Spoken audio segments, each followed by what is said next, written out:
Popular front നിരോധന കേസിൽ കരമന അഷ്റഫ് മൗലവിയുടെ ജാമ്യ ഹർജി തള്ളി. കൊച്ചി NIA കോടതിയാണ് ഹർജി തള്ളിയത്.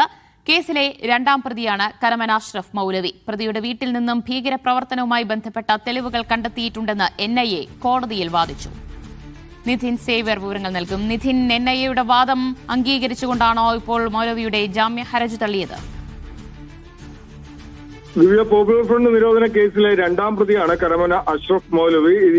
ഈ കേസിൽ കൊച്ചി NIA കോടതിയെ പരിഗണിച്ച ജാമ്യ ഹർജിയാണ് ഇപ്പോൾ തള്ളിയിരിക്കുന്നത്. ഇതിൽ പ്രധാനമായും NIAയുടെ വാദമുഖങ്ങൾ ശരിവെച്ചുകൊണ്ട് അല്ലെങ്കിൽ അംഗീകരിച്ചുകൊണ്ടാണ് ഈ ജാമ്യ ഹർജി തള്ളിയിരിക്കുന്നത്.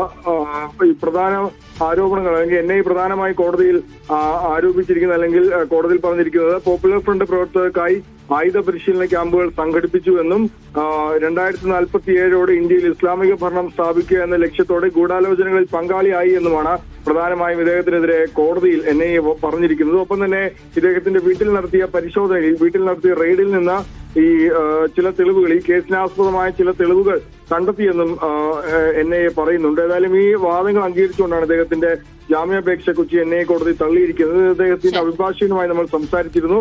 സുപ്രീം കോടതിയിൽ ജാമ്യ ഹർജിയുമായി പോകുമെന്നാണ് അദ്ദേഹത്തിന്റെ അഭിഭാഷകൻ പറയുന്നത്. ഏതായാലും പോപ്പുലർ ഫ്രണ്ട് നിരോധന കേസുമായി ബന്ധപ്പെട്ടുള്ള കേസിലാണ് രണ്ടാം പ്രതി കരമന അഷ്റഫ് മൗലവിയുടെ ജാമ്യ ഹർജി കൊച്ചി NIA കോടതി പ്രത്യേക കോടതി തള്ളിയിരിക്കുന്നത്. പോപ്പുലർ ഫ്രണ്ട് നിരോധന കേസിലാണ് രണ്ടാം പ്രതിയായ കരമന അഷ്റഫ് മൗലവിയുടെ ജാമ്യ ഹർജി കോടതി തള്ളിയത്. വിശദാംശങ്ങളാണ് നിധിൻ സേവ്യർ നൽകിയത്.